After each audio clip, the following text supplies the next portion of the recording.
The engines were finding life difficult. Workmen were mending the viaduct on the main line. The arches needed strengthening. Sir Topham Hatt did not want to close the railway while the work was done, and so repairs took a long time.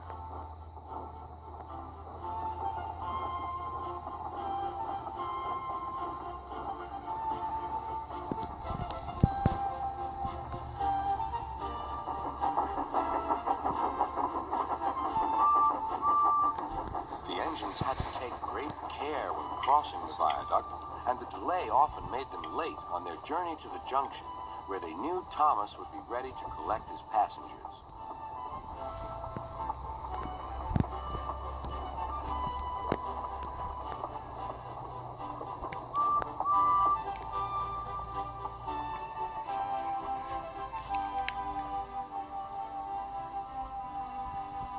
Thomas grew crosser and crosser. "Time's time," he grumbled. "Why should I keep my passengers waiting while Henry and James dawdle about all day on viaduct?" "Don't blame me," snorted Henry. "If we hurried across the viaduct, it might collapse, and then you'd have no passengers at all. What would you do then?" "Run my train on time, for one thing," retorted Thomas. He hurried away before Henry could answer. Bertie was impatient too. He was timed to arrive just after Thomas. His passengers found that instead of going straight from the bus to their train, they were kept waiting till Thomas arrived. Soon Bertie grew cross with Thomas. "Late again," he remarked. Thomas panted wearily in.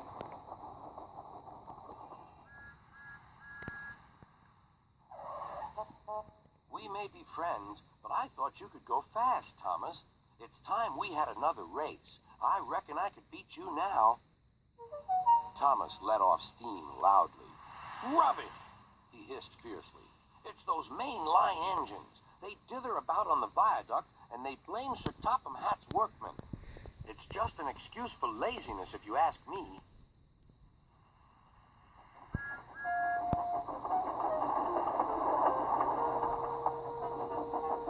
One day, James was later than ever at the junction. "I'm sorry, Thomas," he puffed. "I was held up at the station, and the viaduct made it worse." "It's lucky for you I'm a guaranteed connection," grumbled Thomas.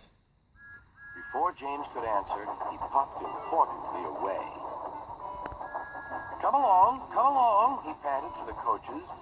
Annie and Clarabelle did their best, but Thomas soon found that he couldn't save much time.